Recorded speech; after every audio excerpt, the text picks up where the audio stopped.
माय माऊली नमस्कार. विविध कथासार ग्रंथातून श्रीराम कथामृताचे अभिवाचन करत आहे.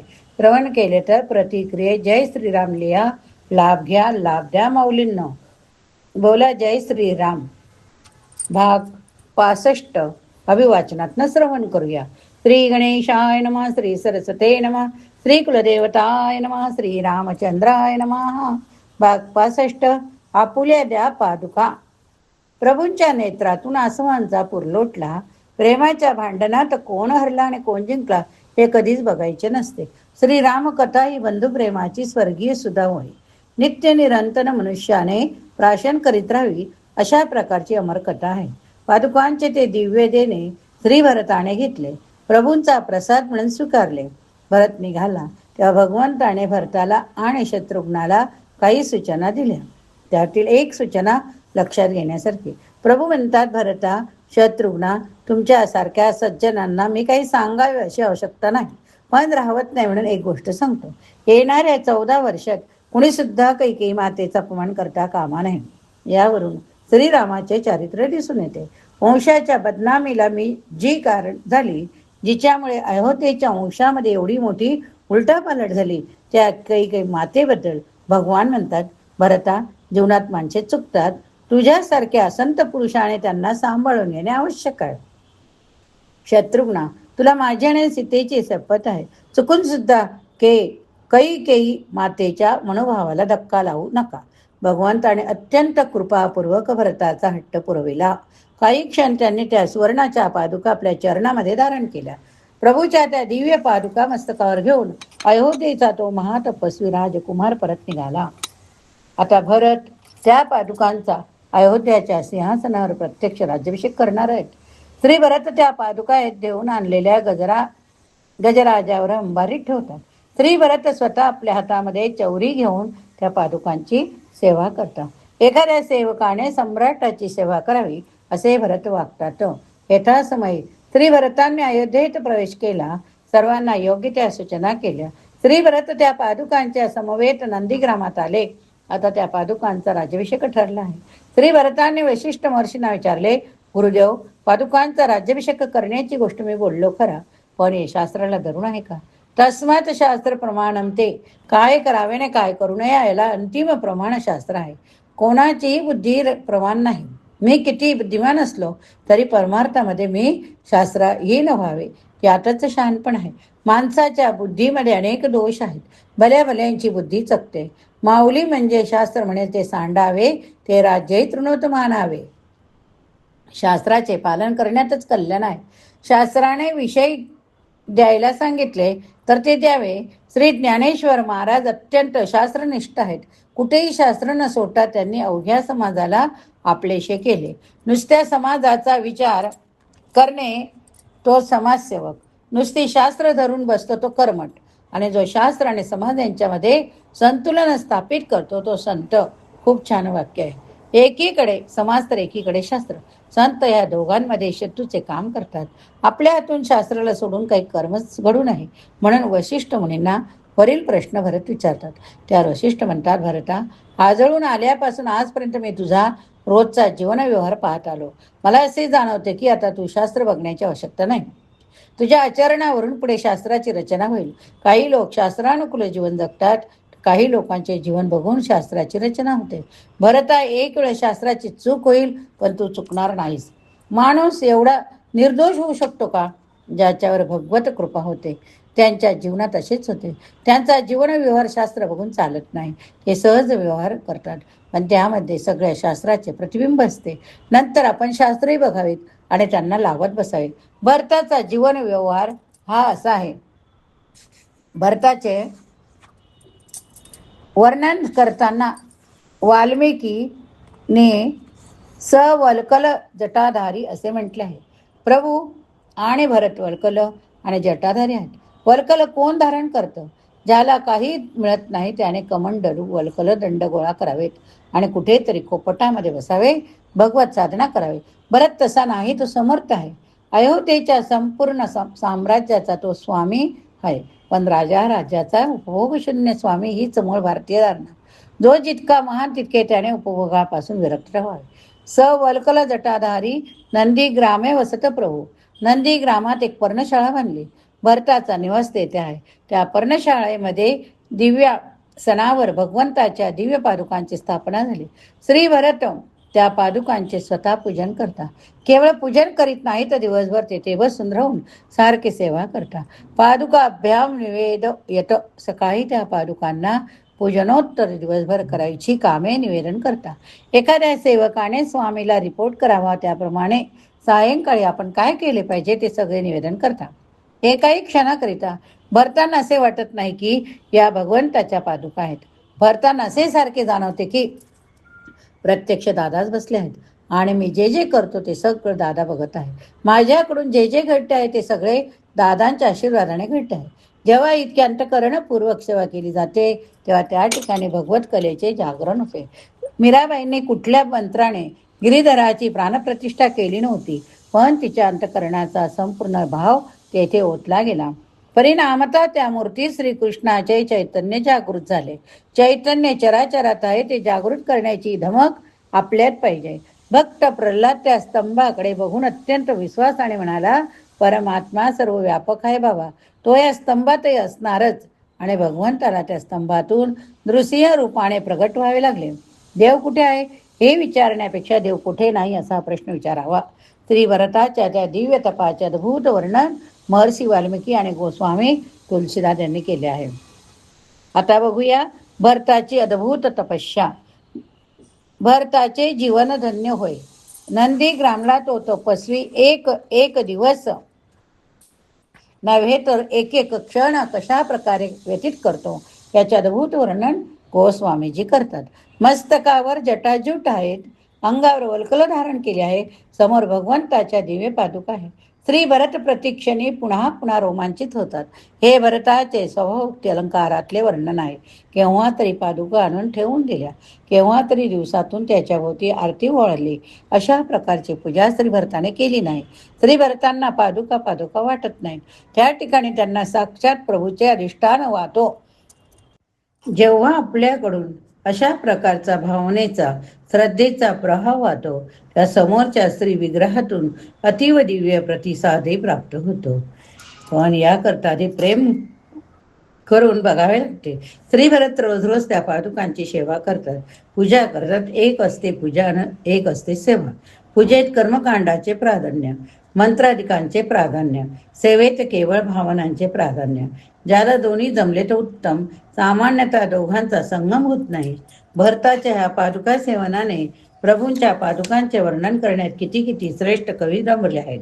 भरत बराबर पादुकांची पूजा करत नाहीत. ते अत्यंत प्रेमाने पादुकांची पूजा करतात. एक एक उपचार अर्पण करताना अंतःकरणापासून अर्पण केला जात होता ते पुन्हा पुन्हा पादुकांकडून आज्ञा ग्रहण करतात. भरतांना पादुकाकडून खरंच प्रतिसाद मिळतो का? त्या पादुका खरंच उत्तर देतात का? हे नीट कळण्याकरिता पुष्कळ सत्संग करावा लागेल. गुरुदेव रानडे अशा प्रकारे प्रत्येक निर्णय आपल्या सद्गुरूंच्या प्रतिमेस विचारून घेत असतात. गुरुदेव रानडे यांना व्याख्यानासाठी परदेशातून निमंत्रण आले. त्यावेळेचा तो फार मोठा सन्मान होता. अशा सन्मानाकरता डॉक्टर राधाकृष्णन स्वतः कितीतरी दिवस वाट बघत होते. गुरुदेवांना त्याची इच्छा विशेष पर्वा नव्हती. त्यांनी ते पत्र सद्गुरूंच्या प्रतिमेपुढे ठेवले. उत्तराची वाट पाहत राहिले. त्यावेळी त्यांच्या गुरुदेवाची समाधी होऊन गेली होती. तिसऱ्या दिवशी त्यांना सद्गुरूकडून उत्तर मिळाले की जाऊ नकोस. एवढा मोठा सन्मान पण ते गेले नाहीत. डॉक्टर राधाकृष्णन त्यांना सांगण्याकरता गेले की तुम्ही जाणार नसाल तर माझ्या नावाची शिफारस करा. समाधीस्थ गुरुदेवांनी अशा प्रकारे प्रतिसाद द्यावा किंवा आज्ञा द्यावी हे घडू शकते का? आपल्याला डोळ्यांनी दिसणारे विश्व फार छोटे आहे, पण याचे नियंत्रण करणारे अतींद्रिय विश्व फार मोठे, फार प्रबल आहे. अंतःकरणातून भरत श्री रामचंद्राशी पूर्ण जोडलेले आहेत. भगवान श्री रामचंद्र श्री लक्ष्मण हे वनवासात राहून वनवासाच्या व्रताचे पालन करतात, पण श्री भरत रोज राजलक्ष्मीच्या सहवासात राहून सुद्धा तितक्याच नियमांचे पालन करतात. हे कठीण आहे. श्री भरताचे आचरण कसे परम पुनीत आहे. भक्तीचा सर्वोच्च आदर्श आहे. चातक पक्षी प्रेमाचे प्रतीक आहे, तर राजहंस विवेकाचे प्रतीक आहे. श्री भरताच्या जीवनामध्ये हंसत्व चातकत्व याचा संगम आहे. देव नियमांनी बांधलेला आहे, तर अंतःकरण प्रेमाने ओथंबलेलं आहे. अशी भरताची अवस्था साधारणतः जो अत्यंत प्रेमी असतो त्याच्याकडून नियम मोडले जातात, आणि जो अतिशय नियमनिष्ठ असतो त्याचे अंतःकरण सूक्ष्म होण्याची शक्यता असते. श्री भरताच्या जीवनामध्ये प्रेम आणि नियम ह्या दोघांचा संगम आहे. भरताने शास्त्रात कुठे वाचले नव्हते, ऐकले नव्हते. पादुकांचा राज्याभिषेक, पादुकांचा राज्य, पादुकांच्या आज्ञेने राज्यांची सेवा हे भरताना कुठून सुचले? ज्या प्रज्ञेला भगवंताचा स्पर्श होतो त्यातून आपोआप अशा प्रकारची स्फुरण होतात. भगवान म्हणतात, अर्जुना, अशा माणसाला माझ्याकडून बुद्धी मिळते. सिंहासनावर प्रभूच्या पादुका आहेत. एक प्रश्न मनात उपस्थित होतो की अयोध्येच्या राज्यात भरताचे स्थान काय? भरत स्वामी आहेत की सेवक आहेत? ते स्वतःला स्वामी म्हणत नाहीत आणि आपण त्यांना सेवक म्हणू शकत नाही, कारण अयोध्येत अंतिम निर्णय त्यांचा असतो. तेव्हा भरत स्वामी पण नाहीत आणि सेवक पण नाहीत, ही गोष्ट खरी. म्हणून आपल्याला एक तिसरा शब्द सुचला पाहिजे. श्री भरत अयोध्येच्या राज्याचे न्यासी झाले. न्यासी हा स्वामी पण नसतो आणि सेवक पण नसतो. एका दृष्टीने तो मालकच असतो, पण तो पुरता मालक नसतो. आपण ज्या न्यासाचे न्यासी आहोत त्याचा विकास करण्याचा अधिकार आपल्याला असतो, पण त्याचे नुकसान करण्याचा किंवा त्याचा हवा तसा उपयोग करण्याचा अधिकार आपल्याला नसतो. मी जर मालक असेल तर माझी वस्तू मी हवी तशी वापरेन, पण मी जर न्यासी असेल तर न्यासाची वस्तू मला हवी तशी वापरता येणार नाही. मला त्याचा विकास करता येईल, पण त्याचा हवा तसा दुरुपयोग करता येणार नाही. श्री भरताने आपल्या सर्वोच्चच्या पुढे एक नूतन आदर्श ठेवला, आणि हाच आपल्या परंपरेचा आदर्श आहे. या देशात सत्ता स्थानावर बसलेल्या कोणत्याही ज्येष्ठ व्यक्तीने स्वतःला स्वामी म्हणून घेतले नाही. हे राज्य माझे आहे, मी कमवलेले आहे, असे छत्रपती शिवाजी म्हणत नाहीत. हे राज्य शंभू महादेवाचे आहे, हे राज्य भगवंताचे आहे, मी त्याचा सेवक आहे, असे छत्रपती म्हणतात. रजपुतांनी कधी स्वतःला राज्याचे स्वामी म्हणून घेतले नाही. ते एक लिंगजी भगवंताला स्वामी म्हणतात. हे सगळे भगवंताचे आहे. ही एक धारणा जर आपल्या जीवनात आली तर कितीतरी समस्यामधून आपण सहज बाहेर पडू. श्री भरत राज्य सांभाळतात. आपल्याला एक घर सांभाळायचे असते तर घर कोणाचे आहे हो? ही सर्व जी ओढाताण चाललेली आहे ती कशामुळे? सासूबाईंना वाटते घर माझे आहे, सुनबाईला वाटते घर माझे आहे, वडील स्वतःला घराचे मालक समजतात तर मुलगा स्वतःला मालक समजतो, भावाला वाटते घर माझे. ही कल्पना समर्थाच्या दासबोधातून वाचा म्हणजे आणखी नीट कळेल. घरात राहणाऱ्या घुशींना उंदरांना वाटते की घर आमचे आहे, चिलटांना देखील वाटते की घर आमचे आहे. मी या घरात राहतो आहे आणि हवे तसे वागतोय म्हणजे घर माझे झाले का? उंदीर सुद्धा हवे तसे वागत असतो. समर्थाने लिहिले, उंदीर म्हणती आमुचे घर, पाली म्हणती अमुचे घर. जीवनाला अत्यंत शुद्ध बनवणारा विचार हाच आहे की यातील माझे काही एक नाही, जे काही आहे ते सारे त्या भगवंताचे आहे. मी या ठिकाणी एक न्यासी म्हणून राहतोय, मला त्याचा सदुपयोग करायचा अधिकार आहे. त्याचा सदुपयोग केल्यानंतर त्याच्यामध्ये काही सुविधाही प्राप्त करण्याचा अधिकार आहे, पण त्याच्या बळावर अरेरावी करण्याचा किंवा त्याचा दुरुपयोग करण्याचा अधिकार मला नाही. आता ही कल्पना जरा आणखी खोलण्या.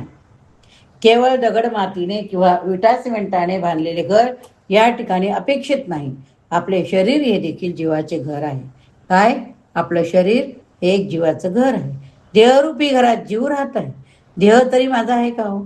अहंकारी व्यक्तीला असे वाटते. रावण हिरण्यकश्यप स्वतःला देहाचा मालक समजत होते, पण संत मात्र विचारतात, कुणाचा हा देह, कुणाचा संसार? इंग्रजीमध्ये सुद्धा एक म्हण आहे, देवदूत जेथे प्रवेश करायला भितात तेथे सैतान पटकन घुसतो. आपल्या मुखात सैतानाचे विचार लगेच येतात. संतांना मात्र वेग करावासा वाटतो. म्हणून सामान्य जीवाचे हे कर्तव्य आहे की त्याने बुद्धीचा देहाचा सदुपयोग करावा. भगवंताने देह त्यासाठी दिला आहे हे लक्षात ठेवा. एकदा ही भावना आली की आपोआप आपल्यावर नियंत्रण येते.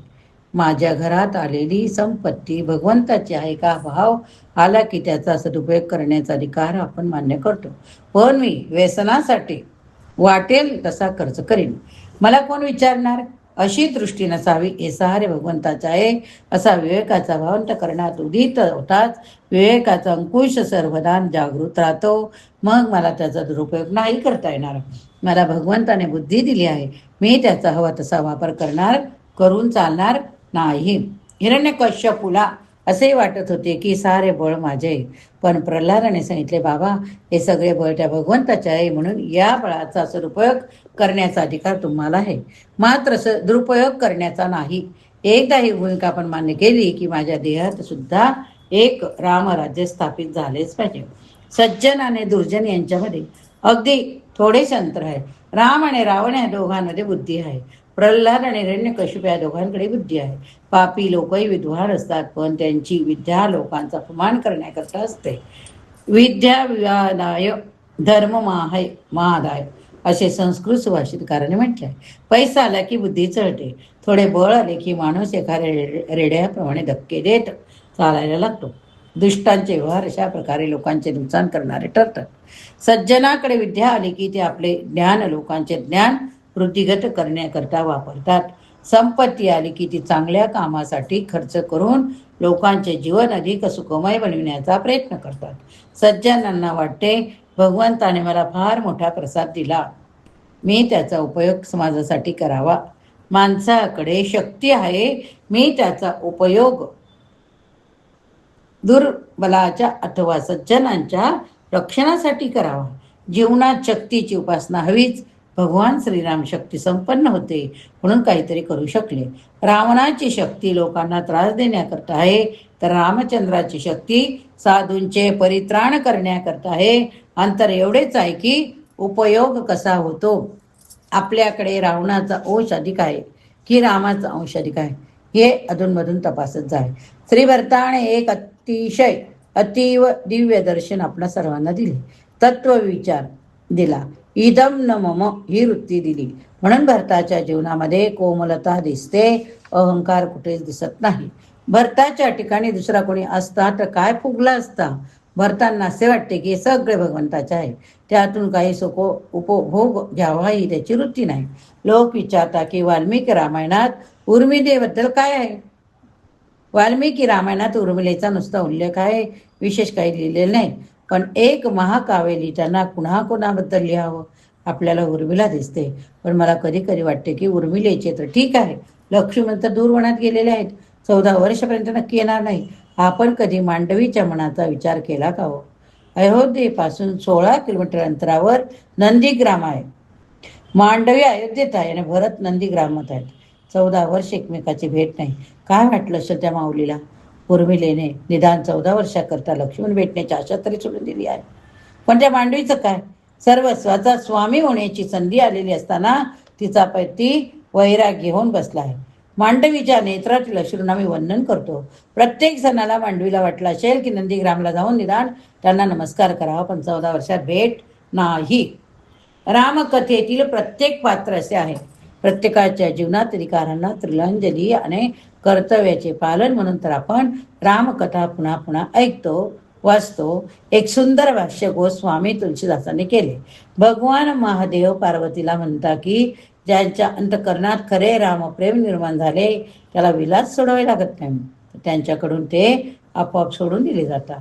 विलास गळून पडता, पण त्याच्याकरता आधी रामानुराग अंतकरणात जागृत व्हावा लागतो. श्री भरताच्या अंतकरणात रामानुराग जागृत आहे. केवळ श्री भरताच्या अंतकरणात रामानुराग जागृत आहे असे पण नाही. मांडवीच्या अंतकरणात रामानुराग जागृत आहे. श्रीराम संपूर्ण अयोध्या परिवारात पूज्य आहेत. अयोध्येत सर्वांचे ते आराध्य आहेत. कौशल्या माता सुद्धा वात्सल्य भावात श्री रामचंद्राची भक्ती करते. महाराज दशरथ सुद्धा वात्सल्य भावाने रामचंद्राची भक्तीच करतात. लक्ष्मणाचा सेवक भाव आहे. श्री भरत आणि मांडवी यांच्या देखील सेवक भाव आहे. मांडवीला वाटते की माझे स्वामी भरत यांना राम आराध्य आहे, म्हणून श्रीराम माझेही आराध्य. भगवती जानकीचा निसर्गता माधुर्य भाव आहे. ही संपूर्ण कथा प्रभूंना केंद्रात ठेवून त्यांच्या भोवती फिरते. आपले जीवनही असे व्हावे, भगवान केंद्रात असावे, सगळे काही त्यांच्यावरती फिरावे. आपला देह असो, आपले मन असो, आपला कोणताही व्यवहार असो, केंद्रस्थानी प्रभू असावेत. नंदीग्रामातील त्या थोर तपस्व्याला वंदन करून आपण आता परत चित्रकूट पर्वताकडे वळूया आणि या ठिकाणी हा भाग संपवूया. पुढील भागात आपण बघू भगवान रामचंद्र चित्रकूट सोडतात. जर तुम्ही श्रवण केले असेल तर लिहायला विसरू नका. जय श्रीराम. श्रीराम जय राम जय जय राम. श्रीराम जय राम जय जय राम. श्रीराम जय राम जय जय राम.